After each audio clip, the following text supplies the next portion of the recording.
Apa yang kerja May magandang hapon sa lahat. Narito ako sa inyong harapan upang iulat ang paksa wastong pamamahala sa panganib dulot ng sakuna. Una ay, bigyan na natin nangahulugan kung ano ang sakuna. So, pakibasa ay ang sakuna ay isang pangyayari na nagdudulot ng malawakang pinsala sa tao, ari-arian at kalikasan. Maaari itong likas, natural o gawa ng tao.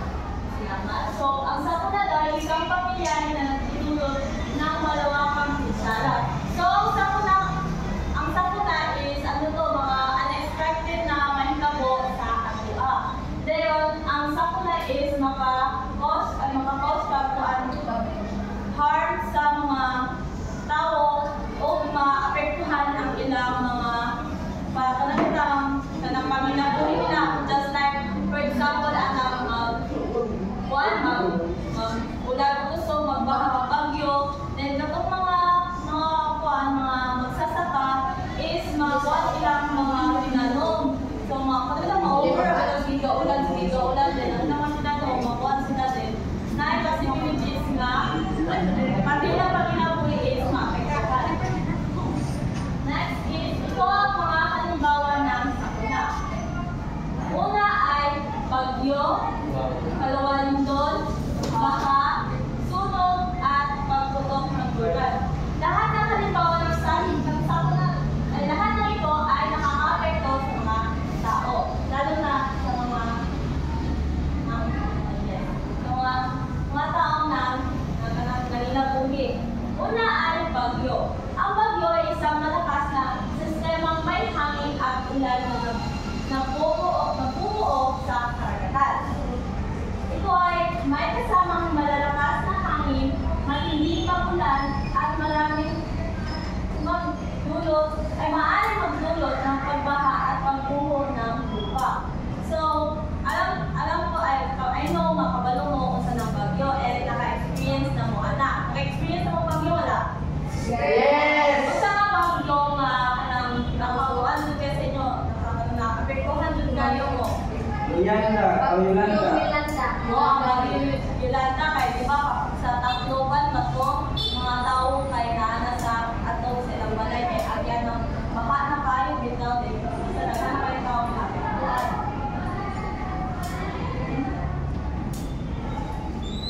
So, ngayon, ang Pilipinas ay maka-experience of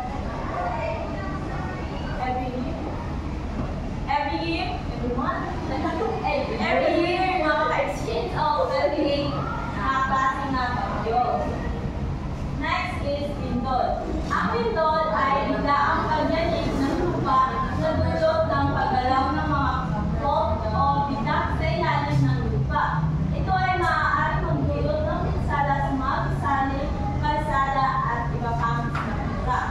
So, ang lindol is kanang maka-apekto po dyan sa mga inaboy sa mga tao. And this kanang lindol is ma-originate pinakakuan do kayo. Kung gusto kayo ang lindol na ang possibilities ng mga puno ng mga buildings, then mga biyak ng mga nalan, bitaw ng kuan kayo. Kailang lindol is the cause ng magpuputo ng bulkan o pagbuka ng bulkan ay possibility na mag-lindol. Earthquake. Next is baha. Ang baha ay ang pag-apaw ng tubig sa mga lugar na karaniwang tuyo tulad ng kalsada at kabahayan. Ito ay kadalasang dulot ng malakas na ulan, bagyo o pagbara sa daluyan ng tubig. So, ang baha is isa po siya sa sa mga tao.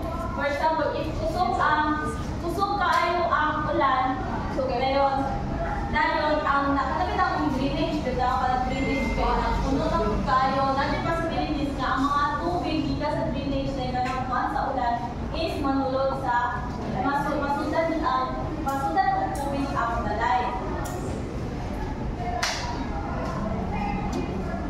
Next is sunog. Pakibasa Lovel.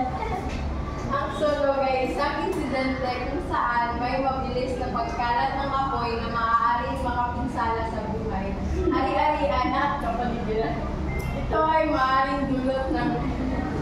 Electrical failure, kapabayaan o natural na dahilan tulad ng mag-sobrang ng panahon. So, ang sunog ay isang insidente kung saan may mabilis na pagkalat ng apoy na maaaring makakapinsala sa buhay. So, ang cause ng sunog is daghan. For example, naamoy gibilin ka kandila, then inubalay is break off. Kadamit ka ang kahoy, then naiuban kayo. Natulog ka muna nagbipa sa gilid.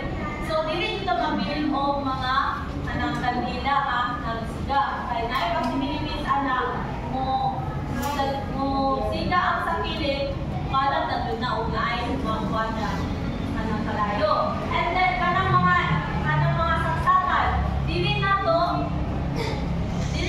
kanang yaan ang mga kanang saksak, mga wire na ipagsaksakay. Ini na ay possibilities anak ang init kaya siya, dahil init na kaya siya, buto na, dahil mga cause na po dahil sunog. Then, kanang kainit karon, na ay possibilities anak mga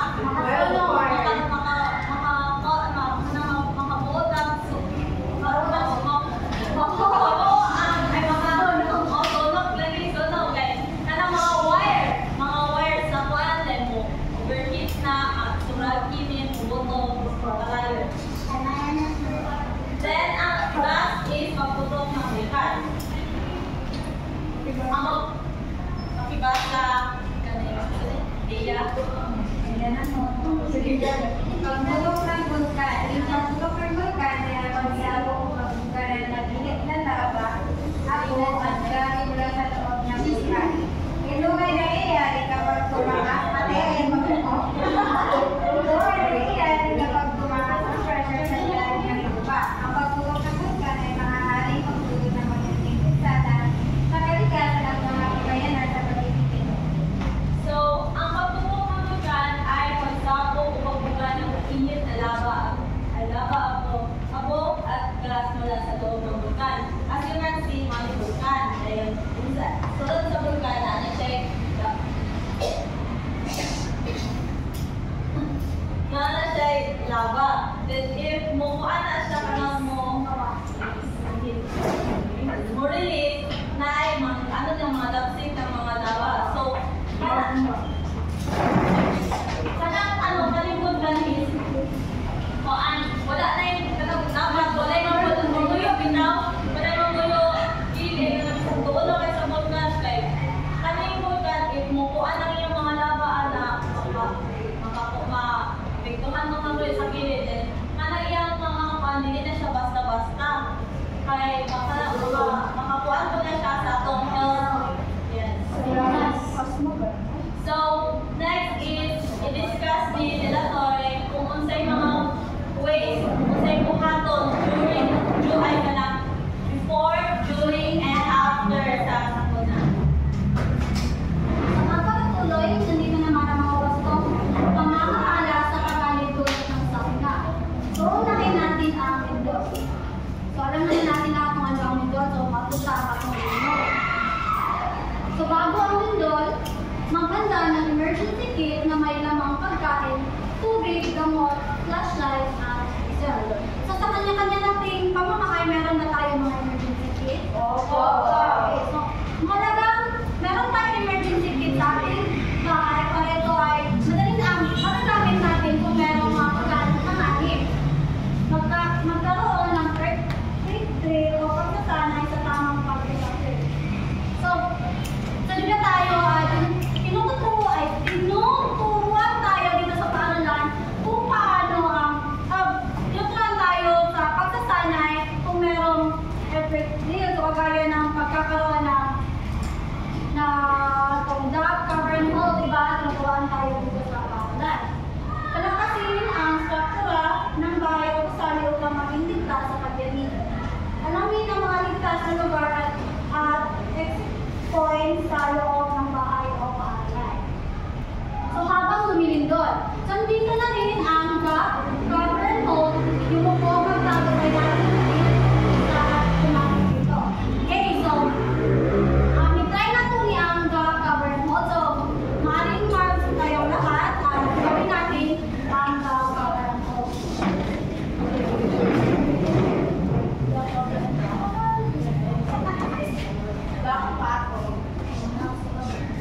Okay, ano na? So, i-shuffle na. Ay, una ka doon. Shuffle din. So, una kami, i-perform sa lahat ka na doon sa anda, cover and hold. So, pag bumalik nag-perform anong tulo, ako na i-shuffle na ako. Hold mo, cover. Yes. Okay, so, Selda. Wala pa rin. Cover.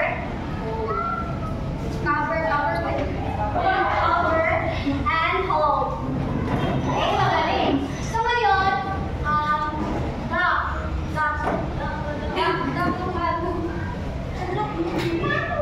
cover, hold. Okay, maraming salamat. Kumari na kayo magsusunod. Okay, pangalawa, ngayon, sumating ka na instance na mabibigyan sa bagay na maaaring so, ngano ka madapat ka malayo sa mga buildings or sa kanang mga bintana? Ano kinahanglan sa mga location, ha?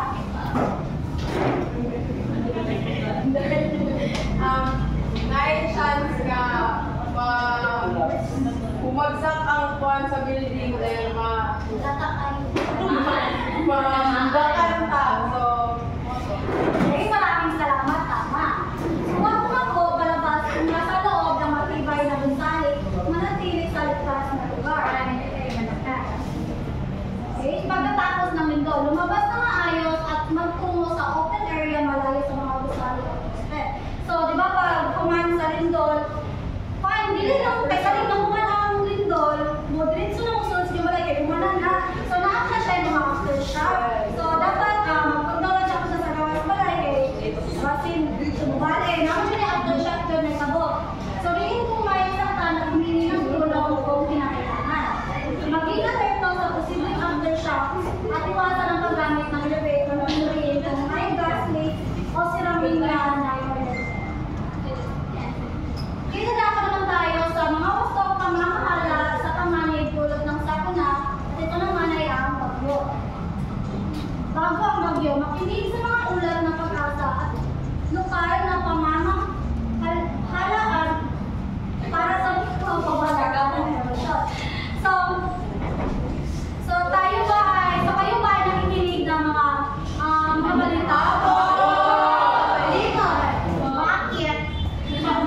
Dapat tayo makikinig sa mga balita kasi parang maging informed ka kung nabay ba yung umabot or kung saan siya kausap. So, yan siya, ang emergency kit na may kasamang pagkain, tubig, gamot, flashlight at baterya. Siguraduhin na ang mga bahay at struktura ay matibay at handa sa lakas ng aming pagkalan. So, ang mga balay ng mga kami, manalutama. Yes. So, bago ang secure ang mga kagamitan sa bakuran at iwasan ang pagtatambak ng basura sa mga kalat. So bakit natin iwasan ang pagtambak ng mga basura sa ating mga kalat? Okay, Shara June? dahil ang mga basura ay makakos o kailang mabara siya dahil pag mag-ulan na, makakos ka nila siya baka. Okay, maraming salamat. So, meron ba kang ibang makapagbigay ng kanilang ideya? Ken? Ano po yung teacher? Yes, bakit natin iwasan ang pagtambak ng basura sa mga kanal? Kasi kapag ito ay natambak sa kanal ay maaari ito na mag-cause ito ng drip ka ng linig. Kaya kanang linig kaya mapuno rin ang baka ay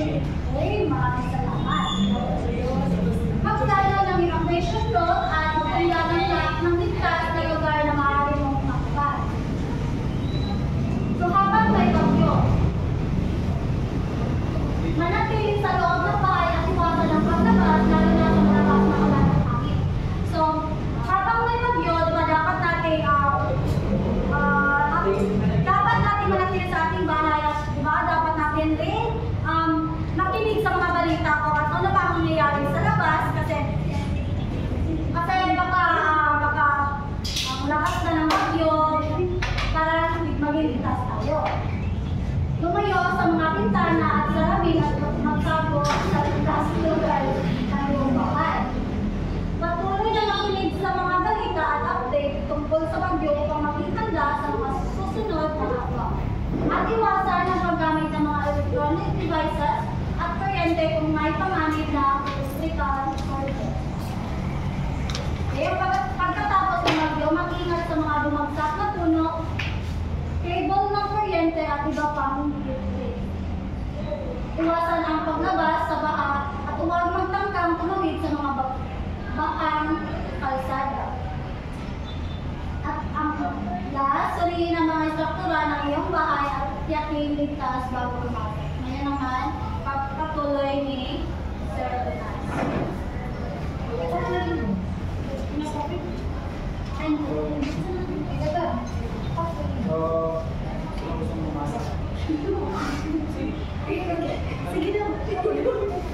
Mga Paskong pamamahala sa panganib dulot ng sakuna. Sunog. Bago ang sunod, magkaroon ng fire exit na siguraduhin ang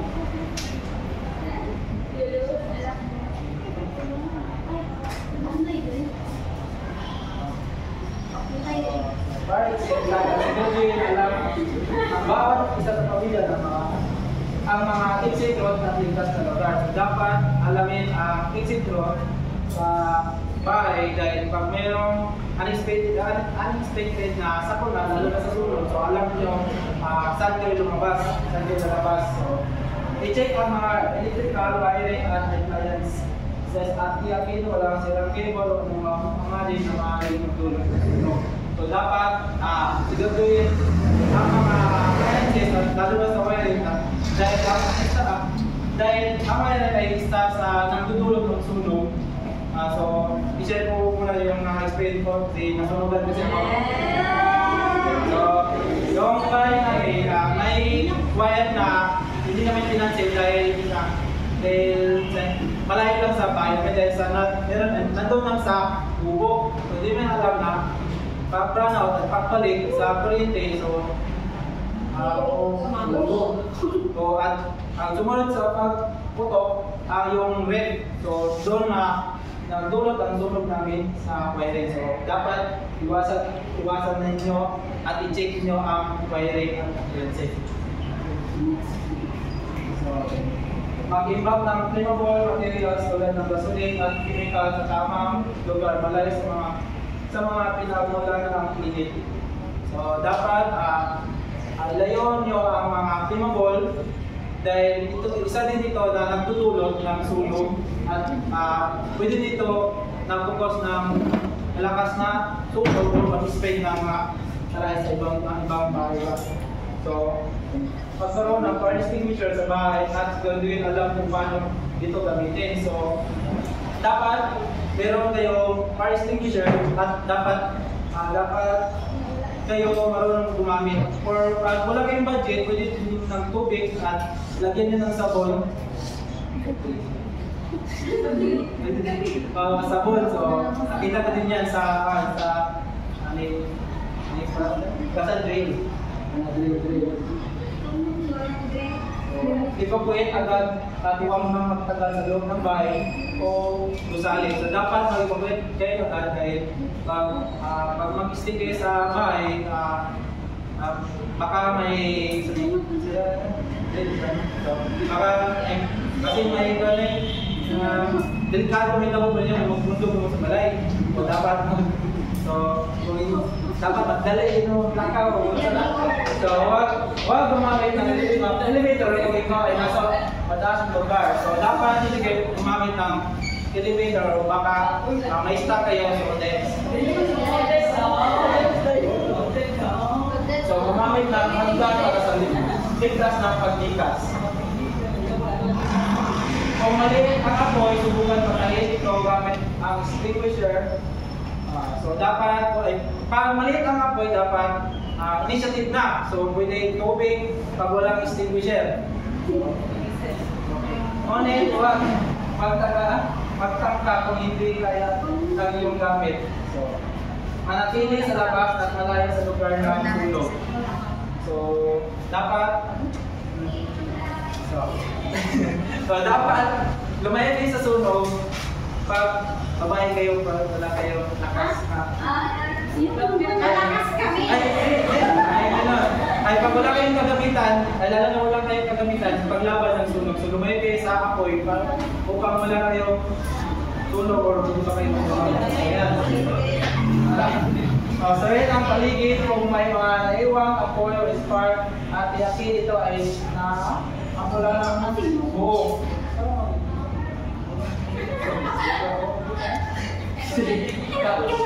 I-report ang anumang pinsala ang makipag-ugnayan sa mga otoridad para sa agarang tulong. So, dapat i-report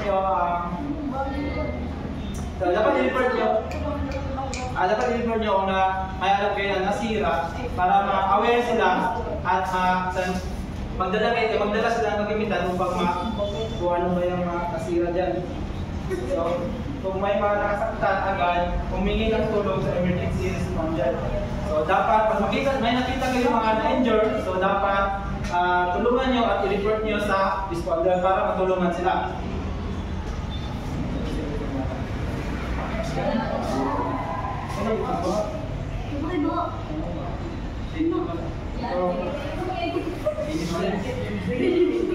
Mga wastong pamamahala sa pangalit, tulad ng sakula o baka. So, bago ang alamin ang mga lugar na madalas bahin at magplano ng evacuation route.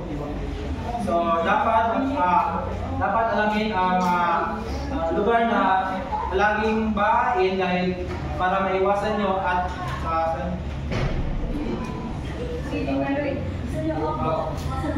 maiwasan nyo ang mga delikadong mangyari sa iyo.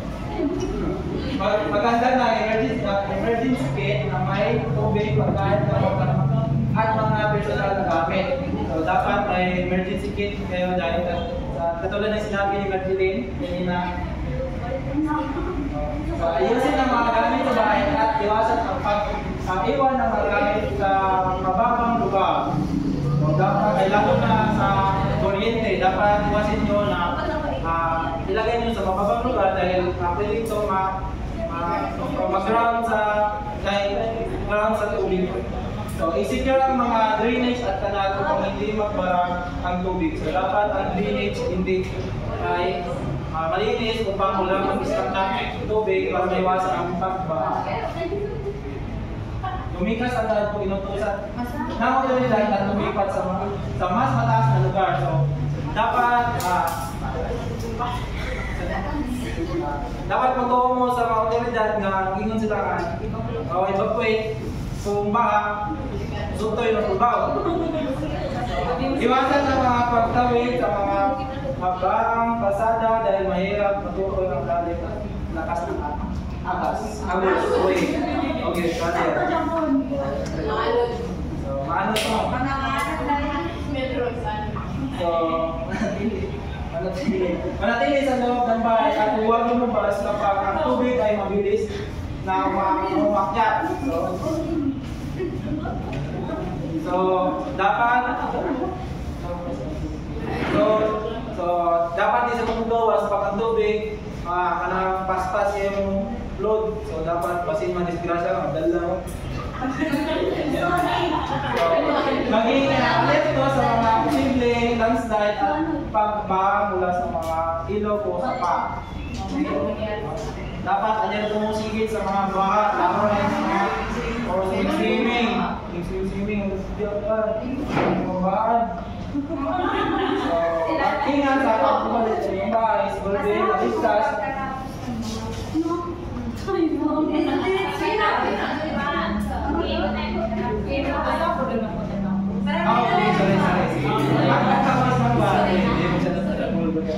So, mag-ingat sa pagbabalik sa inyong bahay, siguro din naligtas na ang mga instruktora at walang mga pangalit na paligid. So, recrack, sample, balay na na-upload na naguba na ka ilang bongbong kasi makunsa mo na o mga ugno.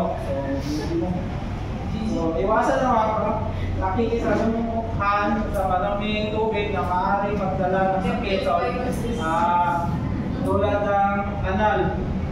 Baka may yung mga sugat yung baka yung sugat. Baka yung lemon lumala. Pagkatapos ng Ken?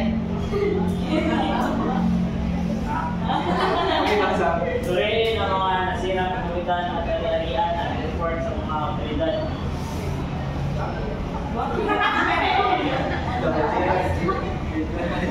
Suriin ang mga nasirang kagamitan at ari-arian at report sa mga otoridad. So dapat gawin ito dahil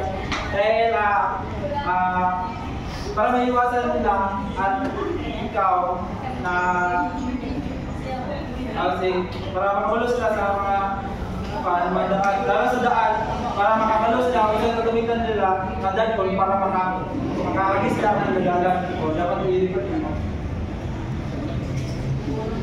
So, tumulong sa mga kaibutuan na iba at magsayawan ng paglilinis sa mga kapitadong lugar. So, dapat pagkatapos ng iba naman maglinis kayo para isa din ito sa mga dapat gawin para sa mga emergency para madali lang sila maka-respond din sa daan. So, dapat maglinis talaga.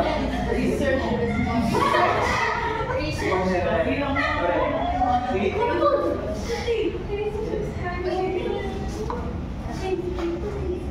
Okay, para sa karagdagang kaalaman sa itinalakay ng aking mga kasapi na manuulat ay, di ba kanina na italakay ng aking kasamahang manuulat na mga kaasignasi at iba't ibang mga kalamidad na mararanasan at maaaring mararanasan at posibleng mangyari sa ating lipunan o sa ating bansang Pilipinas. Lalo na ang paglindol, magkakaroon ng lindol o bagyo at ano pa, baha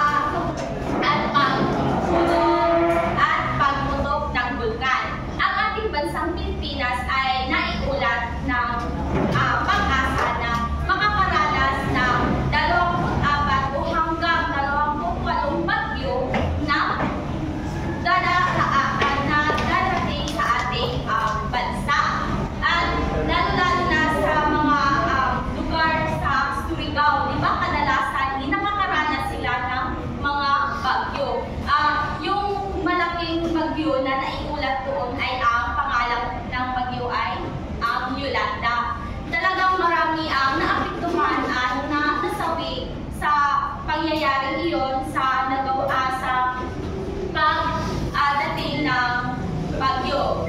Ang kanilang mga kabahayan ay nasira. Sa sunog naman, meron ding mga nakaranas ng matinding sunog sa kanilang kabahayan. Kaya kailangan natin maiwasan at alamin kung ano ang mga dapat gawin at tips na para maiwasan ang mga pangyayaring iyan at makaligtas tayo sa mga masamang pangyayari. Tulad na lang lamang na ginagawa ni Marjeline kanina sa inyo, ni Teacher Marjeline, na kapag merong lindol ay magkakaroon ng, di ba, cover and hold. So dapat natin talagang gawin niyan upang maligtas at maiwasan natin ang pagkakaroon ng pinsala sa ating mga katawan. Ngayon, ito ang mga gustong pamamahala sa panganib dulot na iba't ibang sakuna. Pag-ibas sa IV. Bago ang pagsabog ng bigan, ang kinig sa mga babala mula sa mga ahensya tulad ng UFO para sa mga update at alert o ukol sa aktibidad ng bulkan.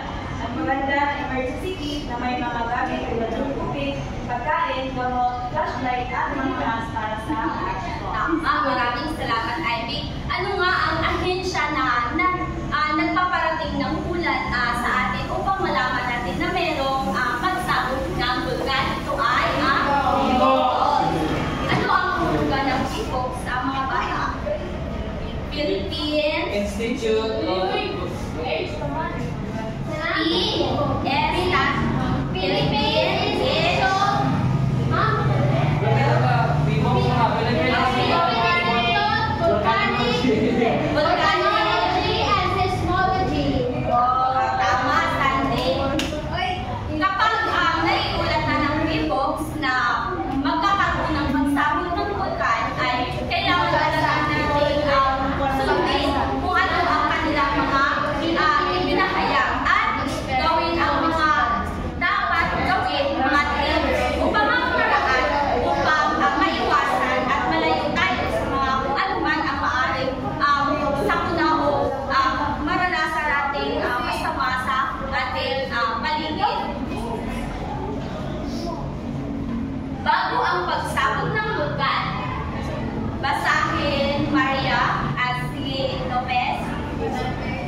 pintuan upang hindi makapasok ang abong o ash ball sa bahay. Yes, yun ang dapat nating gawin. Pumunta sa evacuation. Dito sa ating lugar, sa Dipolo City, saan mo ba ang evacuation route natin dito? Doon sa pwede, meron sa Linabo, meron din sa your gym, cover court sa ating barangay. Kapag magkakaroon ng pagsabog na lalo na kung malapit sa ating lugar ang pangyayari. Sunod naman, habang may pagputok ng bulkan. Kaya, paano ang paggawa Habang may pagbayak ng bulan, lumikas agad ang inutusan ng otoridad at pagpunta sa ligtas na lagay na malayo sa lugar at mga daluyan ng ilaw harbor. Manatili sa loob ng bahay at magsuot ng mga pagkakaan ng ilang baga mula sa bansa. tama, lumikas agad. Lalo na, diba sa Albay, meron tayong vulkan. Ito ay binabansagan na malaki at magandang bukilis ako na vulkan. Ngayon, dito sa Albay. Kung ang mga kabahayan ay malapit sa Albay, makinig mga bata, kung merong mga kabahayan na malapit sa vulkan, ay kailangan na talagang lumikas. Hindi lang manatili sa bahay, isara ang bahay pag hindi makapasok ang ash or yung aso. Sa Bisaya, aso. So, kailangan na talaga lumikas sapagkat malapit sila at maaari ang pasukan na lawa ang kanilang bahay.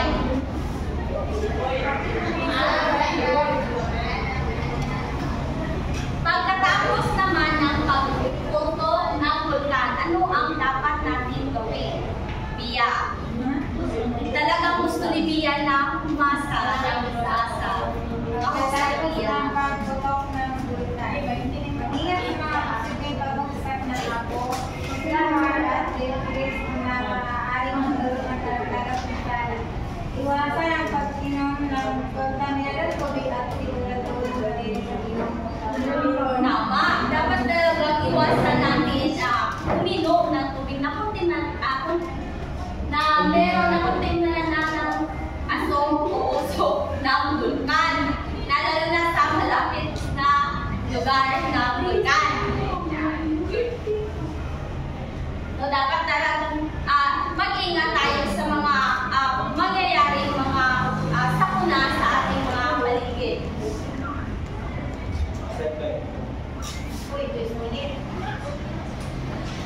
Ano-ano nga ulit ang mga iba't ibang sakuna na posible at maaari natin maranasan dito sa ating bansa? Sandy? Baha, intol, sunog, pagputok ng vulkan, at saka Sige, maraming salamat Sandy. Meron pang karagdagang sakuna. bagyo. Bagyo. Tama, Bia. Magaling, Bia. Bigyan natin na masigapong palakpak si Bia.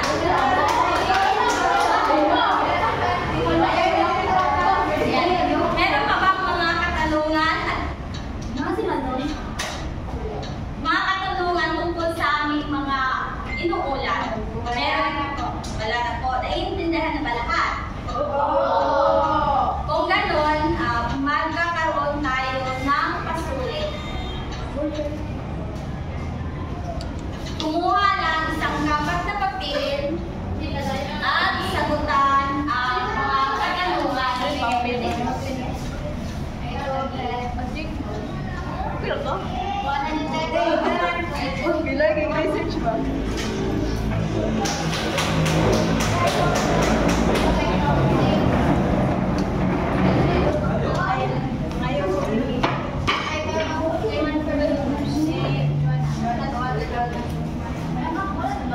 Yeah.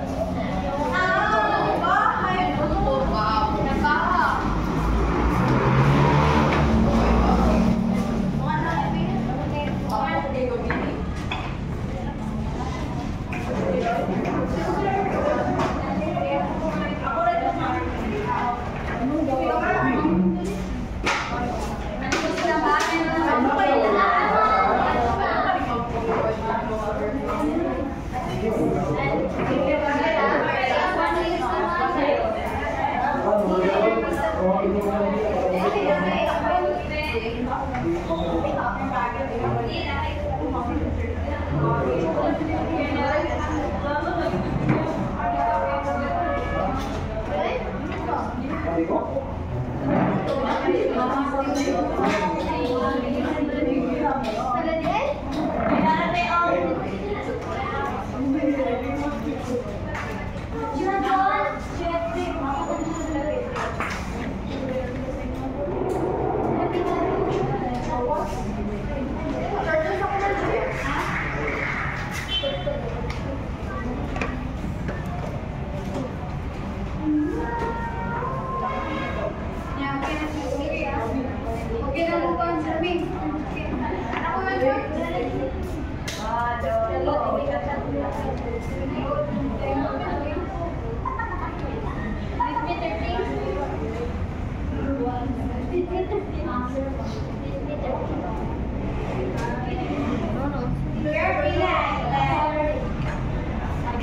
Oy, sound sa pareho.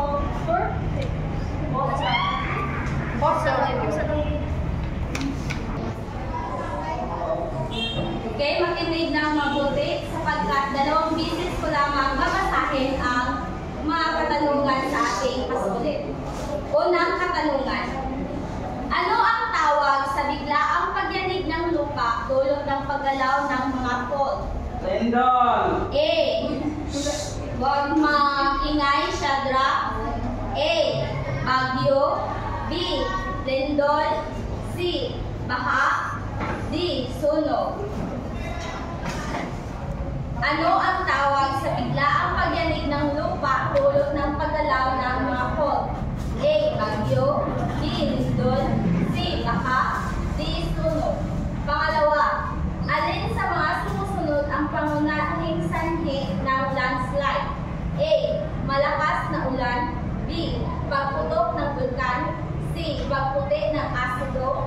D. Paglipat ng mga hayop. Alin sa mga sumusunod ang pangunahing sanhi ng landslide? A. Malakas na ulan. B. Pagputok ng bulkan. C. Pagputi ng asido. D. Paglipat ng mga hayop. Pangatlong katanungan. Ano ang unang hakbang na dapat gawin kapag may lindol? A. Tumakbo palabas ng bahay. Huwag mag-ingay, hindi ko na uulanin. Isa lamang ang aking isang beses ko lamang babasahin ang katanungan. A. Tumakbo palabas ng bahay. B. Yumuko, magtago at sumakit sa ilalim ng matibay na mesa. C. Magtago sa bintana. D. Manatili sa elevator. Pang-apat, alin sa mga sumusunod ang kinakailangan ilagay sa emergency kit para sa mga kalamidad? A. Mga gadget. B. Flashlight at baterya. C. Tissue. D. Mga libro. Pang-lima, ano ang unang hakbang na dapat gawin pagkatapos ng isang sunog? A. Patayin ang apoy gamit ang fire extinguisher. B. Tumakbo palabas ng bahay. C. Maghintay ng mga otoridad. D. Magtago sa ilalim ng mesa. 6. Alin sa mga sumusunod ang hindi tamang paraan ng pag-handle sa baha? A. Lumikas agad kung inutusan ng otoridad. B. Tumawid sa bahaan kalsada upang makaligtas. C. I-secure ang mga gamit sa bahay at iwasan ang mga mabababang lugar. D. Magplano ng evacuation road. Pang-pito, ano ang dapat gawin habang may bagyo? A. Lumabas at malakad sa kalye. B. Manatili sa loob ng bahay at tumayo sa mga bintana. C. Gumamit ng mga electrical devices kahit may surge. D. Magtago sa ilalim ng puno. Pang-8, alin sa mga sumusunod ang sanhi ng baha? A. Malakas na hangin. B. Pagbabara ng mga kanal at drainage. C. Pagtutok ng araw. D. Pagputok ng bulkan. Pang-9, paano makakaiwas sa pagputok ng bulkan? A. Pagtago sa loob ng bahay at magsuot ng mask. B. Maglakad papunta sa bulkan. C. Gumamit ng sasakyan sa paligid ng bulkan. D. Maghintay na magtulungan ang mga otoridad. Pang-10, ano ang dapat gawin bago maganap ang lindol? A. Maghanda ng emergency kit. B. Manatili sa mga bintana. C. Lumabas at maglakad sa kalsada. D. Maghanda ng pagkain na hindi kailangang lutuin. Pakipasa lahat ng inyong papel kami lang po ang magtama ng inyong mga sagot. Magbabas. Ate, galit ka ba?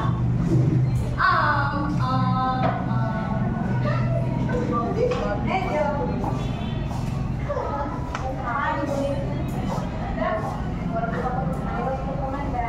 At yan po nagtatanong.